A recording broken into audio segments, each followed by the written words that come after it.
추수감사절에 채우시는 우리 주님의 은혜가 우리 청북교회 모든 성도들과 함께 하시기를 주의 이름으로 축원합니다. 요즘에 제가 읽고 있는 책 가운데 사회 심리학 분야 책이 한 권이 있습니다. 미국 로열라 대학교 교수인 데본 프라이스라는 사회 심리학 교수가 쓴 게으르다는 착각이라는 제목의 책인데, 그 책을 읽는 중에 이런 내용을 한 부분 읽었습니다. 실비아라는 이름을 가진 한 어머니가 있었는데, 그 실비아의 딸의 이름은 그레이스입니다. 이 딸은 어머니 실비아가 끊임없이 자신의 사생활을 침해하고 또 좌절하게 만든다, 그런 불평을 했습니다. 또 엄마인 실비아 입장에서는 자기 딸을 지켜보니까 좀 뭔가 보잘것없고 불안하게 느껴지니까 개입을 한다는 거예요. 반면에 딸이 볼 때는 엄마라는 사람이 인생 내내 자기의 재능을 인정하지 않는 야속한 엄마였을 뿐입니다. 그래서 이 딸은 바이올린을 전공했는데 정말 열심히 연주 연습을 해서 그 시립 오케스트라의 제2 바이올린 연주자로 오디션을 통과해서 합격을 했습니다. 여러분, 이게 얼마나 어려운 일인지 제가 조금 부연 설명을 드리자면, 보통 우리가 오케스트라 연주를 가서 보면 제1 바이올린 연주자는 악장이라고, 그래서 이 오케스트라를 대표해서 지휘자와 가장 가까운 곳에서 연주를 합니다. 그래서 지휘자가 오케스트라 지휘하려고 들어올 때, 나갈 때 보면 꼭 악수하는 사람이 있죠. 그 사람이 바로 제1 바이올리니스트, 바로 악장입니다. 반면에 제2 바이올린은 제1 바이올린 옆이나 또는 제1 바이올린 연주자 바로 뒤에 앉아서 어려운 선율을 연주할 때 보조해주는, 음을 받쳐주는 역할을 합니다. 제1 바이올린을 보조할 뿐만 아니라 다른 악기들과 연결고리 역할을 하는 것이 바로 제2 바이올린 연주자의 사명입니다. 레너드 번스타인이라고 하는 아주 유명한 지휘자는 오케스트라의 수많은 악기 중에서 연주하기가 가장 어려운 악기가 제2 바이올린이라고 그러면서, 실력이 좋은 제1 연주자는 많지만 훌륭한 제2 바이올린 연주자를 구하기는 정말 어렵다, 이런 말을 할 정도였습니다. 그래서 우리가 오케스트라 음악을 감상할 때 제2 바이올린 연주자가 제 역할을 해주지 못한다면 그 오케스트라의 멋진 연주는 탄생할 수가 없습니다. 그만큼 중요한 자리입니다. 그런데 그 어려운 자리에 자기 딸 그레이스가 합격을 한 거예요. 오디션을 통과했습니다. 그러나 엄마 실비아는 만족하지 못했고, 합격한 것 때문에 지금 너무 신이 나서 들떠있는 딸에게 대뜸 물어보기를, 너는 언제 제1 바이올린 연주자가 되는 거냐, 이것부터 물었어요. 딸이 볼 때 엄마는 늘 그렇게 화를 냈고, 그런 엄마의 태도 때문에 딸 그레이스 자기는 언제나 정서적 탈진 상태에 빠졌다, 그렇게 이야기를 해요. 물론 이 책은 사회 심리학을 다룬 내용이기 때문에 다른 이야기를 하기 위해서 이 모녀의 예를 들었지만, 저는 이 부분을 읽으면서 이 이야기 속에 엄마의 모습 속에서 우리들의 오늘의 모습을 찾아 생각해 봤습니다. 여러분, 우리가 살면서 받은 은혜와 축복에 감사하지 못하는 우리들의 모습이 바로 이 엄마 속에 투영이 되어 있다는 것을 보게 됐습니다. 이 바이올린 연주자의 어머니처럼 우리가 이미 받은 것, 이미 가진 것에 대한 감사보다는 먼저 아직도 없는 것, 모자란 것, 이루지 못한 것, 더 갖고 싶은 그런 욕심들 때문에 감사를 잃어버린 채로 살아가는 그런 세월을 살고 있습니다. 여러분, 내가 지금 감사하는 조건들을 보세요. 우리의 감사의 조건을 살펴보면 대부분 세상적이고 또 세속적이고 물질 기준의 가치관에서 눈에 보이는 것을 기준으로만 해서 감사의 조건을 찾으려고 합니다. 그래서 그 조건이 채워지지 않으면 나는 늘 불행하다는 생각, 나는 행복하지 않다는 생각, 나는 아직도 많이 없다, 나는 아직도 많이 모자란다, 이런 생각들이 자꾸만 우리를 지배해 가고 있습니다. 그러나 하나님이 우리에게 허락하시는 행복은 그런 세속적인 가치 기준과는 너무 다릅니다. 비록 초라해 보일 수 있고 또 눈에 보이지 않아도 보다 영적이고 충만한 은혜와 기쁨을 주는 아주 특별한 것들이 있습니다. 우리는 그것을 얻는 방법이 있는데 성경은 곳곳에서 그 특별한 축복을 받는 그 통로가 감사라고 말씀을 합니다. 요즘 우리 교회 새벽기도 시간에 출애굽기를 읽어나가고 있는데 이 출애굽기를 읽어나가다가 제가 따로 발견한 은혜가 있습니다. 이스라엘 백성들이 왜 광야에서 40년 동안을 헤매게 됐을까? 그런 생각을 하다 보니까 이스라엘이 광야에서 40년을 헤매게 된 결정적인 이유는 그들이 감사하는 마음 없이 불평이 그들의 공동체 속에 가득 찼었기 때문입니다. 430년 동안 종살이 하다가 하나님 은혜로 이제 노임을 받아서 자유를 얻었지 않습니까? 그러면 그것부터 감사해야 하는데 광야에 나와서 물이 없는 것 또는 양식이 모자란 것, 이거 원망부터 했습니다. 심지어 모세가 시내산에 기도하러 올라가서 40일을 보이지 않으니까 모세가 없다고, 그러면 우리를 인도해 주신 하나님은 어디 있냐고, 누구냐고 원망하면서 금송아지를 만들어 놓고 그럼 오늘부터 얘가 바로 우리 하나님이다, 하나님이 가장 싫어하시는 우상 숭배에 빠졌습니다. 애굽에 장지가 없어서 우리를 이 광야에서 죽이려고 끌어냈느냐면서 모세를 원망하고 하나님을 원망합니다. 각 지파별로 한 명씩, 그래서 12지파 12명의 정탐꾼을 가나안 땅에 잔입시켜 보내서 그 땅을 정탐하게 했는데 그들이 갔다 와서 보니 보고하기를 하나님의 말씀대로 젖과 꿀이 흐르는 땅이었습니다. 얼마나 풍요로운 땅이었는지 민수기 13장 23절에 의하면 정탐꾼들이 보고하는 내용이 이렇습니다. 또 에스골 골짜기에 이르러 거기서 포도송이가 달린 가지를 베어 둘이 나무 막대기에 꿰어매고 또 석류와 무화과를 따니라. 하나님이 이스라엘 백성들에게 이렇게 풍요로운 땅, 젖과 꿀이 흐르는 땅을 주시려고 그들을 출애굽의 길로 인도하셨다는 말씀입니다. 이런 땅을 목격했으면, 그리고 정탐꾼들 나름대로 이런 땅을 보고 왔으면, 그리고 이런 땅이 있다는 보고를 받았으면 하나님께서 야, 그렇게 좋은 땅을 우리에게 주시겠구나 하고 감사해야 되는데 그 땅에 들어갔던 정탐꾼 12명 중에 10명은 우리는 능히 올라가서 그 땅을 치지 못하리라, 그들은 우리보다 강하니라 하면서 이 땅에 들어가는 것을 반대했고요. 또 정탐꾼 10명의 말을 들은 백성들은 우리가 한 지휘관을 세워 애굽으로 돌아가자 하면서 백성들을 선동하며 모세와 아론을 원망하고 이 땅을 차지하러 올라가자고 외치는 여호수아와 갈렙, 이 두 사람을 향해서는 돌로 때려치려고까지 했습니다. 무슨 얘기입니까?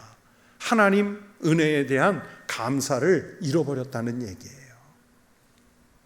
이렇게 감사를 잃어버린 그 결과가 바로 40년 광야 생활이었습니다. 40일 정탐한 날을 하루를 1년씩 계산해서 40년 광야길을 가게 됩니다. 너희는 그 땅을 정탐한 날 수인 40일의 하루를 1년으로 쳐서 그 40년간 너희의 죄악을 담당할지니.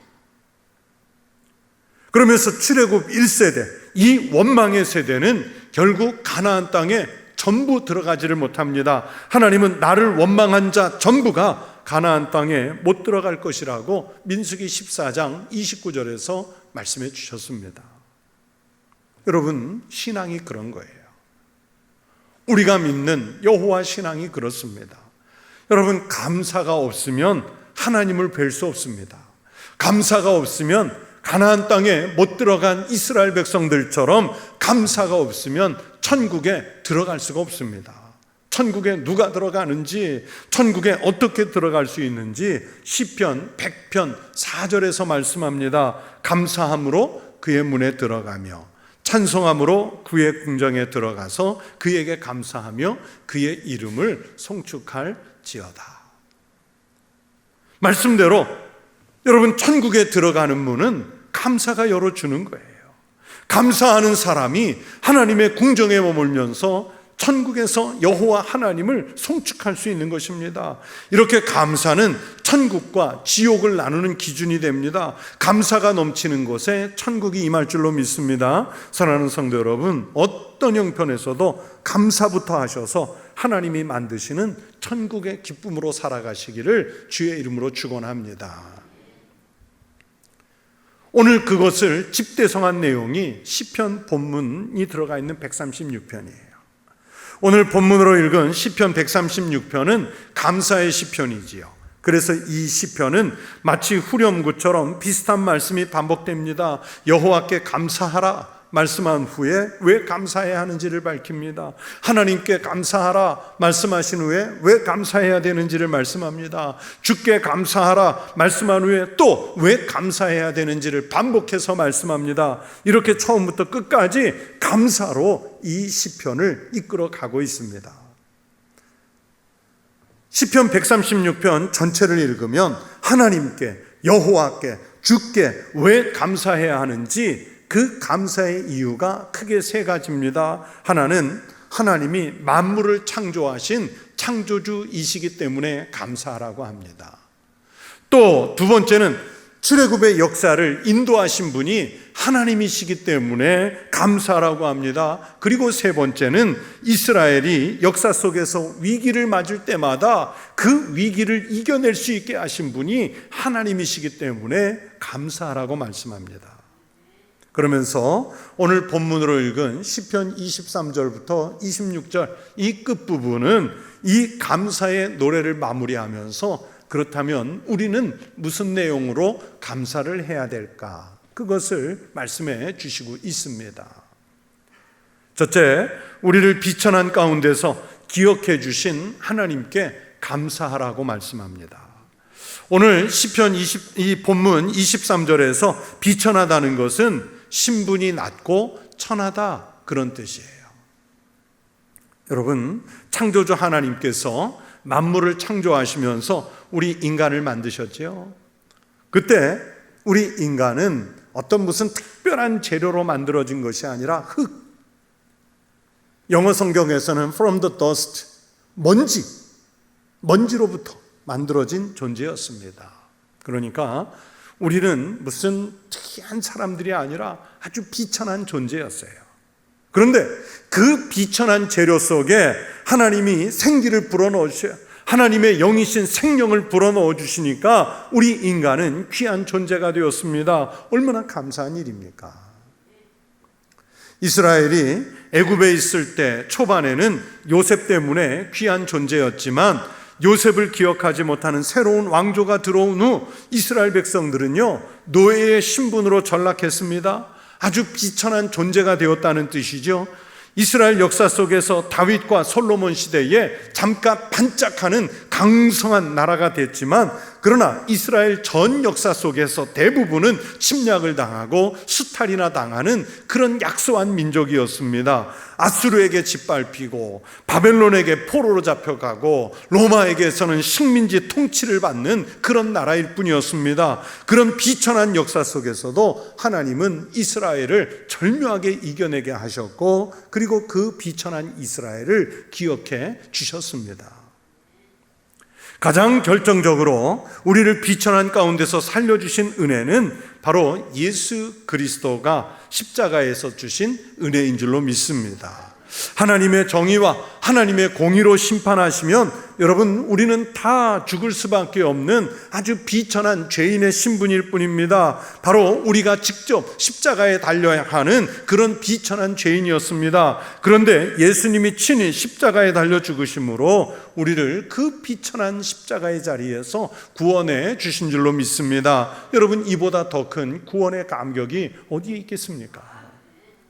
그래서 오늘 본문은 말씀합니다. 우리를 비천한 가운데서도 기억해 주신 이에게 감사하라. 그 인자하심이 영원함이로다. 우리가 믿음을 잘 지켜서 더 이상 세속적인 것에 탐닉하느라 비천에 빠지지 않아야 합니다. 나를 죄인의 비천함에서, 나를 마귀의 자식인 비천함에서 건져서 믿음으로 의롭게 하시고 하나님의 귀한 자녀 삼아주심에 그 하나님께 감사하는 성도들 되시기를 우리 주의 이름으로 축원합니다. 또 둘째, 우리를 대적에게서 건지신 하나님께 감사해야 합니다. 대부분의 구약학자들이 일치하는 의견은 이 말씀에서 대적은, 본문에서 대적은 아마도 바벨론 제국을 가리킬 것입니다.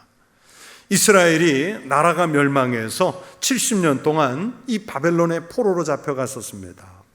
이 상황에서 이스라엘이라고 하는 민족은 소멸의 위기를 맞았지요. 겨우 아수르라는 제국의 만행을 피했는데 바벨론이라고 하는 더 막강한, 더 강력한 원수를 만났습니다.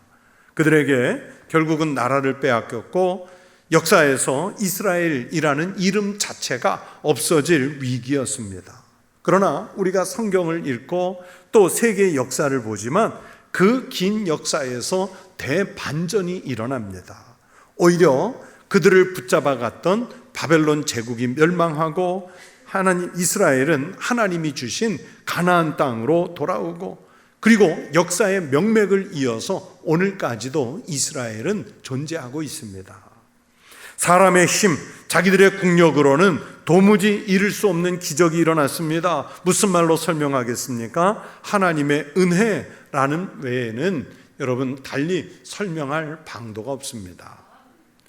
여러분, 성경 속에서 바벨론은 죄와 사망을 상징해요.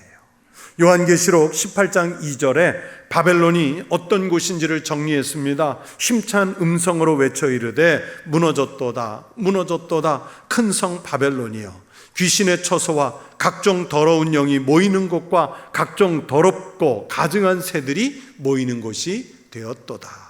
바벨론은 이렇게 이 세상에서 죄악이 모이는 곳의 상징입니다. 그런데 하나님이 이런 죄악의 소굴에서 이스라엘이 살아날 수 있게 하셨다 말씀하신 것이 본문입니다. 하나님이 이스라엘을 바벨론에서 해방시켜 주셨다는 것은 죄와 사망에서 건지셨다는 뜻입니다. 우리 그리스도인들도 마찬가지예요. 우리는 죄악이 만연한 세상, 다시 말하면 그리스도인들과 대적하는 원수가 많은 세상에 오늘 살고 있습니다. 온갖 시험과 유혹이 덮쳐서 우리에게서 감사를 자꾸 뺏어가는 시대이지 않습니까? 그러나 하나님을 믿는 믿음을 가진 성도들은 이겨낼 힘을 주십니다.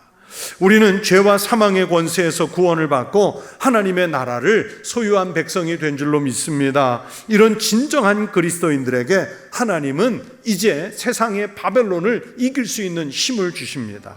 이에 한 힘센 천사가 큰 맷돌 같은 돌을 들어 바다에 던져 이르되 큰 성 바벨론이 이같이 비참하게 던져져 결코 다시 보이지 아니하리로다.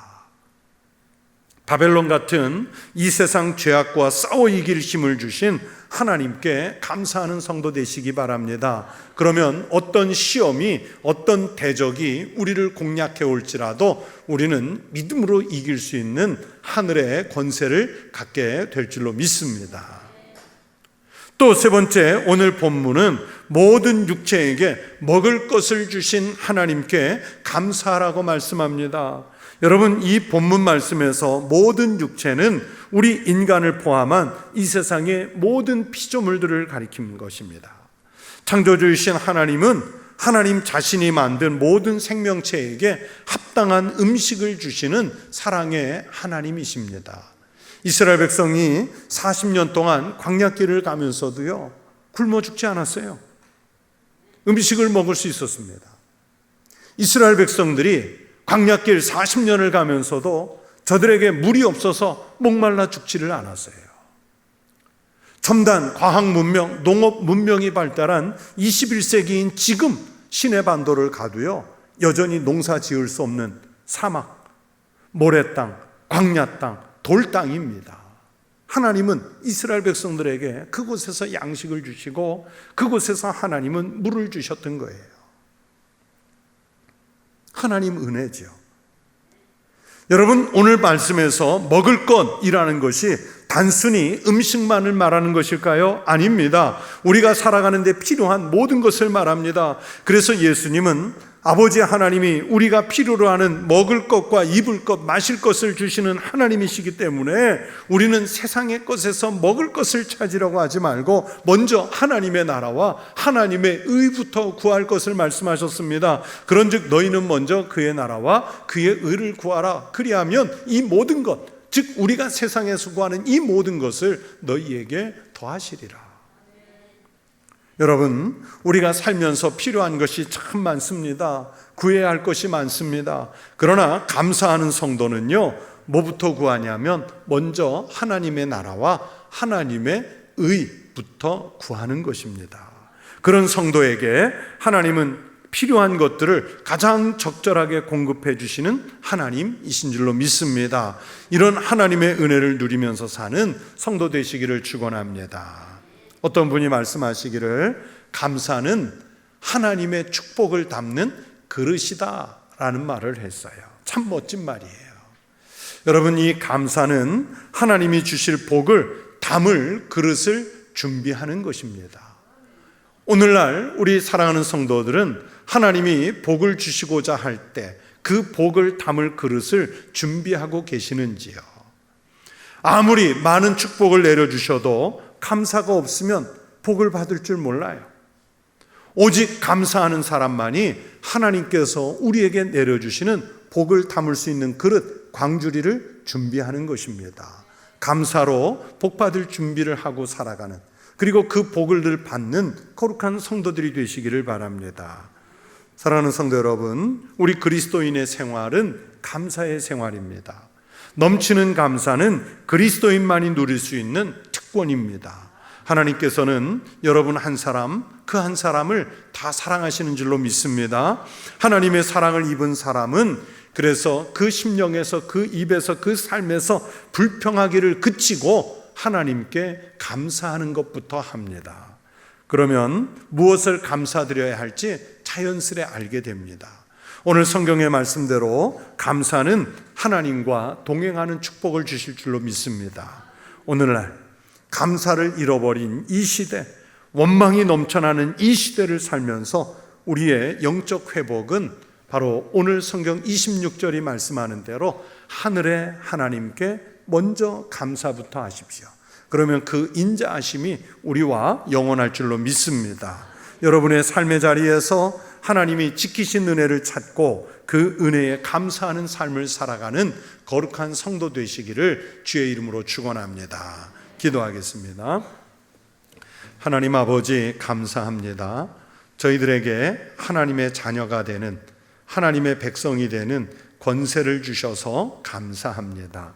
하나님, 원망이 넘치는, 불평이 넘치는 어두운 이 세상을 살지만 우리는 하나님의 자녀로 부름을 받았기에 심령에서 감사의 고백이, 입술에서 감사의 고백이, 삶에서 감사를 나누는 삶이 일어나게 하여 주시옵소서. 하늘에 계신 하늘의 하나님께 감사부터 하여 주님이 주시는 그 인자가 영원하심을 늘 체험하며 살게 하옵소서. 예수 그리스도의 이름으로 기도드리옵나이다. 아멘.